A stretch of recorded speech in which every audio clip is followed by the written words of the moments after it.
स्वागत है बच्चों फिर से आपके अपने E2E क्लासेस में।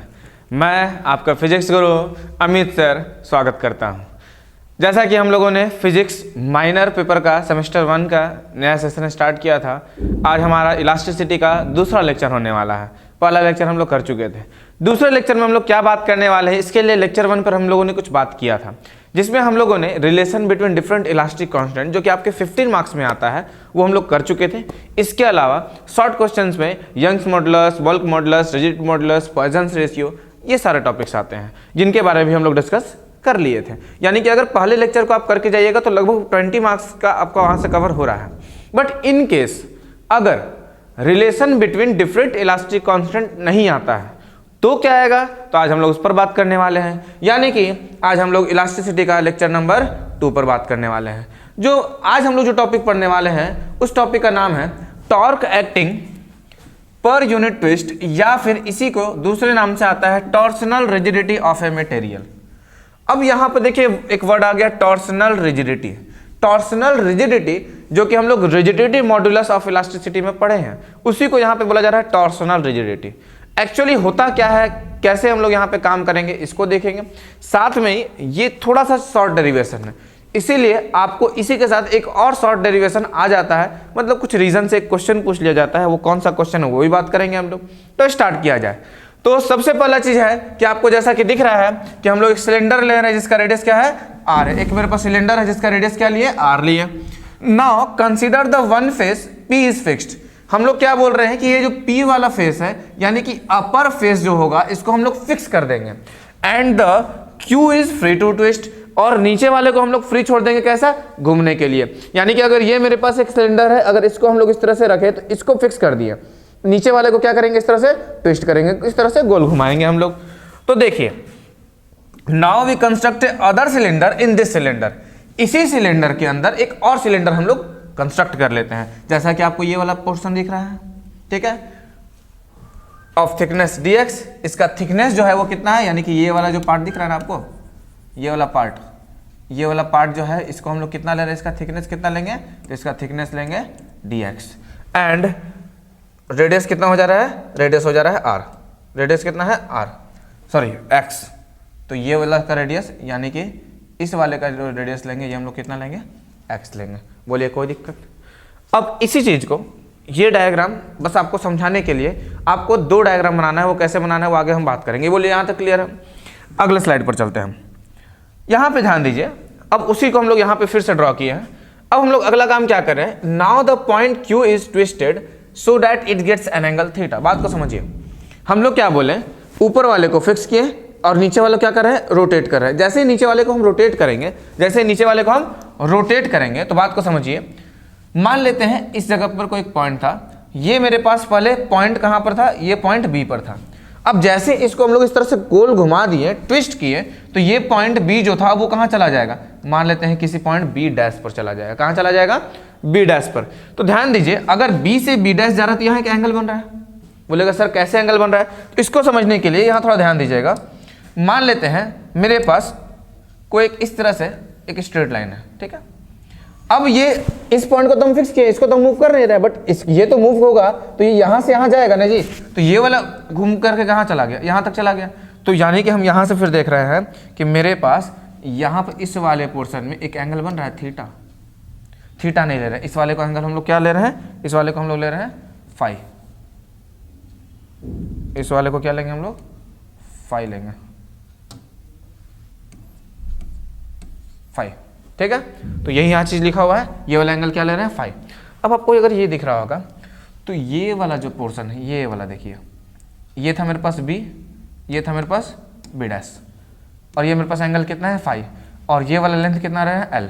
तो अगर आपको पता होगा तो इस जगह पर, अच्छा ये वाला पोर्शन हम लोग ये ले रहे हैं यहाँ पे। अच्छा हम लोग अभी दूसरा पर बात करें, अभी हम लोग इस वाले पोर्शन पर बात करें। इस वाले पोर्शन को समझने के लिए इस वाले पोर्शन को समझिए आप। यहाँ पर देखिए क्या है, ये इसी को हम लोग, यानी ये वाला जो पोर्शन इस तरह से घुमा रहे थे, इसको हम लोग अब ऊपर से देख रहे हैं, इसका अपर फेस देख रहे हैं। अपर फेस में देखिए ये आपको पूरा एक सिलेंडर दिख रहा है, ये इसका अपर वाला फेस, ठीक है। ये वाला नहीं देख रहे, नीचे वाला, क्योंकि ये तो हम लोग फिक्स कर चुके हैं, ये वाला फेस। अब यहाँ पर क्या होगा, तो हम लोग देखें कि पहले इस जगह पर था और अब इस जगह पर गया, पहले इस जगह पर था और अब इस जगह पर। तो देखिए यहाँ पे एंगल बन रहा है थीटा, बन रहा है। और ये वाला डिस्टेंस कितना ले रहे हैं हम लोग x, ये कितना ले रहा है x। तो हमको पता है ये वाला b और ये वाला b डैश है, ये वाला पॉइंट b ले रहे हैं और ये वाला पॉइंट क्या ले रहे हैं b डैश। तो ये वाला आर्क हो गया, ये थीटा हो गया और ये रेडियस हुआ। तो हम लोग को पता है कि थीटा इज इक्वल्स टू, हम लोग पढ़े हैं थीटा इज इक्वल्स टू क्या होता है, आर्क अपॉन रेडियस, याद है। तो हम लोग यहाँ से आर्क मेरे पास क्या हुआ b डैश और बाई रेडियस यहाँ पे ये वाला में क्या ले रहे हैं हम लोग x, तो x, तो यहाँ से हम लोग निकालिए b dash is equals to this. अब इसी तरह से अगर हम लोग इस वाले बात करें, यहाँ पे जो कन्फिग्रेशन हम यहाँ पर ड्रॉ किए हैं इस कंडीशन के हिसाब से देखेंगे तो ये वाला मेरे पास रेडियस का काम कर रहा है, ये एंगल का काम कर रहा है, ये आर्क का काम कर रहा है। तो फिर सेम हो जाएगा मेरे पास, एंगल इज इक्वल्स टू क्या हो जाएगा, theta is equals to arc by radius. Arc मेरे पास b डैश और रेडियस की जगह यहाँ कौन सा आ रहा है, एल लेंथ। b डैश को हम लोग निकाल चुके हैं, थीटा इंटू एक्स, तो यहाँ पे थीटा इंटू एक्स को पुट कर दिया। अब यहाँ पर ध्यान दीजिए क्या बोल रहे हैं, अब हम लोग F is the force acting on the cylinder for twisting. मान लेते हैं जो हम लोग फोर्स अप्लाई कर रहे थे ट्विस्ट करने के लिए वो कितना है, F है। तो अब कुछ ना कुछ और मान लेते हैं दूसरा, इसका क्या, एरिया। एरिया का फॉर्मूला क्या होता है, L इंटू बी। बात को ध्यान दीजिएगा, ये पूरा लेंथ का मतलब 2 पाई और ये वाला रेडियस कितना है, x, मतलब 2 पाई x। और ये वाला जो चौड़ाई हम बोल रहे हैं, ये वाला कितना ले रहे हैं हम लोग, dx, जैसा कि हम लोग वहाँ पे देखें। तो मेरे पास क्या हो गया, dx, तो हो गया 2 पाई x into D x. Now rigidity modulus का फॉर्मूला आप लोग अगर पढ़े होंगे लास्ट मेरे लेक्चर पे, अगर नहीं देखे होंगे तो देखिए डिस्क्रिप्शन बॉक्स में लिंक है, उसको देख लीजिए। हम लोग पढ़े थे F by A into theta होता है या फिर डेल थीटा होता है, बट यहाँ पर चेंज कितना हो रहा है, ये फाई हो रहा है। फाई का वैल्यू को हम लोग निकाल चुके हैं यहाँ पे theta into x by L. तो एरिया इसके फाई की जगह इसको पुट किया, एरिया हम लोग यहाँ पे निकालें अभी 2 पाई एक्स और इंटू डी एक्स पुट कर दिए हम लोग। अब इतना करने के बाद हम लोग क्या किए, तो इस वाले पोर्शन से हम लोग f निकाल लिए। तो जैसे यहाँ से f निकाल रहे हैं तो देखिए यहाँ x था x स्क्वायर हो गया, एटा ये क्रॉस मल्टीप्लिकेशन किया तो वो उधर चला गया, तो यहाँ पे हो गया f इज इक्वल टू मेरे पास 2 पाई एटा x square D x into theta by L. अब देखिए अगले स्टेप में क्या है, देख लीजिए, नोट करते जाइएगा ताकि आपको नोट्स बाद में बनाने का कोई झमेला नहीं हो, समझते जाइए, नोट करते जाइए। नाउ मोमेंट ऑफ फोर्स किसको बोला जाता था, याद है आपको, अगर आप लोग पढ़े होंगे क्लास 11th में, तो moment of force is known as torque. क्या बोलते थे हम लोग इसको, torque. And moment of momentum is known as angular momentum. बात समझ आया, हम अपने बच्चों लोगों को बार बार बोलते हैं कि मोमेंट जहां वर्ड लग जाता है वहां पे समझिए वहां पे डिस्टेंस मल्टीप्लाई होगा। मोमेंट ऑफ फोर्स यानी कि force into distance, what is torque. Moment of momentum यानी कि मोमेंटम इनटू डिस्टेंस क्या होगा, एंगुलर मोमेंटम। तो याद रखिएगा, तो मोमेंट ऑफ फोर्स यानी कि टॉर्क, कहाँ बात कर रहे हैं हम, तो टॉर्क के लिए मेरे पास फॉर्मूला क्या हो जाएगा, F इंटू एक्स। फोर्स हम निकाल चुके हैं पहले वाले केस में, वहां से इस वैल्यू को हम पुट कर दिए और x जैसे था x रह गया, एक्स स्क्वायर और x मेरे पास क्या हो गया, एक्स क्यूब डी एक्स। अब इसका इंटीग्रेशन करेंगे तो डी टॉ का इंटीग्रेशन 0 से लेकर टॉ तक, अब बाकी का इंटीग्रेशन कर दिए। यहाँ पे इंटीग्रेशन जो करेंगे वो क्या हो जाएगा, इधर तो हम किए 0 से लेकर टॉ तक, इधर क्या कर देंगे 0 से लेकर टोटल रेडियस कितना ले रहे थे, स्मॉल आर, तो small r. X cube constant term को बाहर निकाल दिए, इंटीग्रेशन करेंगे किसका, वेरिएबल्स का, तो एक्स क्यूब डी एक्स का इंटीग्रेशन क्या हो जाएगा, एक्स टू दी पावर 4 और बाई 4। अब upper limit minus lower limit, तो लोअर लिमिट तो 0 है तो कोई फायदा नहीं है, आर का पावर 4 बाई 4। यहाँ से 4 और 4 कैंसिल होगा तो यहाँ पे मेरे पास बचेगा 2, तो आंसर आ गया मेरे पास eta pi theta R to the power 4 और 2 इंटू एल। ये आ गया मेरे पास final formula. But generally theta is equals to 1 radian लिया जाता है। तो जब हम लोग थीटा 1 रेडियन लेंगे तो मेरे पास थीटा तो खत्म हो गया, तो मेरे पास टॉर्क का फॉर्मूला क्या आ गया, तो torque is equals to eta pi R to the power 4 by 2l। ये है मेरे पास रिक्वायर्ड एक्सप्रेशन, यहीं तक आपको एग्जाम में करके आना होता है, ठीक है।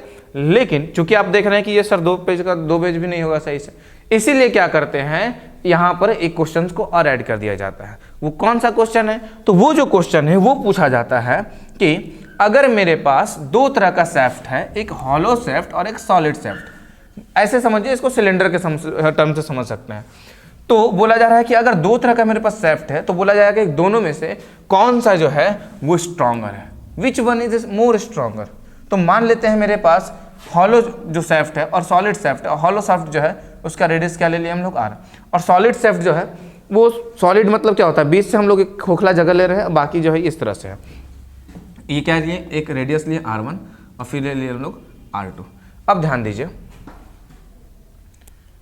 अगले वाले केस में, यहाँ पर ध्यान दीजिए, मान लिए हम लोग रेडियस ऑफ सॉलिड शेफ्ट जो कि r, सॉलिड शेफ्ट r करने का मतलब मेरे पास क्या है कि ये जो हम लोग ले रहे हैं इसमें ये पूरी तरह से सॉलिड है, मतलब ये पूरी तरह से भरा हुआ है, इसमें कुछ खाली कोई स्पेस ही नहीं है। बट ये जो है जगह है यहाँ पे खोखला जगह है, ये वाला जो है क्या है, ये खोखला है, खाली है, ठीक है।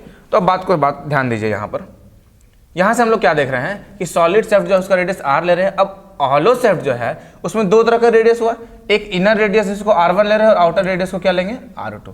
अब वो क्या ये जो हम लोग देख रहे हैं क्या ये मेरे पास सेम वही नहीं हो रहा है जो हम लोग पहले वाला केस किए थे?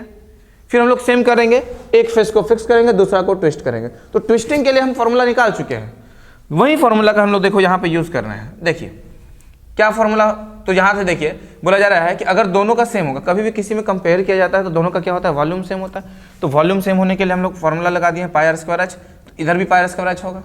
लेकिन यहाँ पर तो एक ही रेडियस था, बट यहाँ पे दो रेडियस है, तो हम लोग ज़्यादा वाले में से कम वाले को माइनस कर देंगे, तो r2 का स्क्वायर माइनस r1 का स्क्वायर हो गया, पाई कैंसिल हो गया, h और h कैंसिल हो गया, तो r square is equals to ये बचा मेरे पास।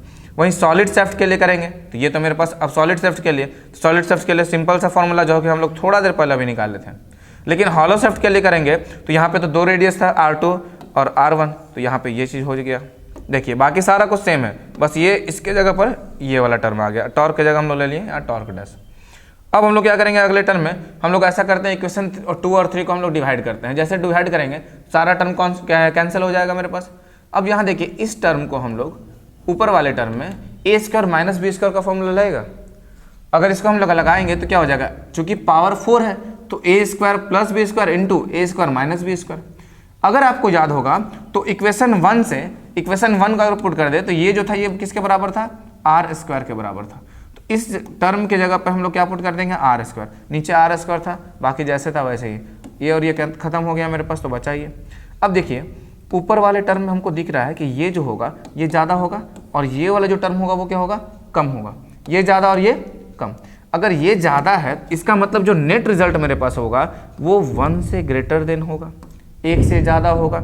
1 से ज़्यादा होगा तो इस टॉर्क को अगर हम उधर कर दें तो यहाँ से हमको दिख रहा है कि टॉर्क डैश जो है वो ज़्यादा है। टॉर्क डैश ज़्यादा है का मतलब क्या हो गया, टॉर्क जो था वो क्या था, टॉर्सनल रिलेटिव, यानी कि वो कितना टॉर्क हो रहा है। अब आप बात को समझिए, अब थोड़ा सा सोचिए, ये हम लोग ऐसे लिख तो दिए बट इसके पीछे थोड़ा सोचना होगा आपको। जो चीज़ अच्छे से ट्विस्ट हो जा रहा है वो स्ट्रांग होगा या फिर जो ट्विस्ट नहीं हो पा रहा है वो स्ट्रांग होगा। ट्विस्ट कौन सा होगा, जिसमें इलास्टिसिटी होगा, और जिसमें ज़्यादा इलास्टिसिटी होता है वो ज़्यादा स्ट्रांग होता है। बात समझ में आया? एक अगर कोई पुल है, वो पुल पर अगर गाड़ी लोड ले रहा है तो गाड़ी के वजह से वो अगर पुल अपने स्ट्रेंथ को बढ़ा ले रहा है, इसका मतलब वो ज़्यादा स्ट्रांग है।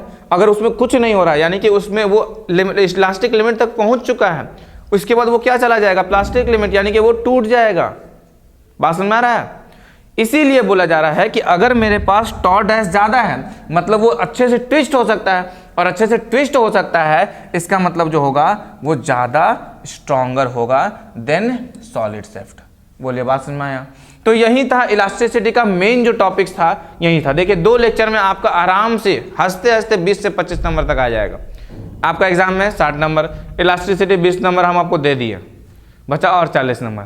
तो और 40 नंबर के लिए फिर हम लोग अगले दिन मिलेंगे फिर किसी नए लेक्चर के साथ। ठीक है, टाटा बाय बाय, धन्यवाद।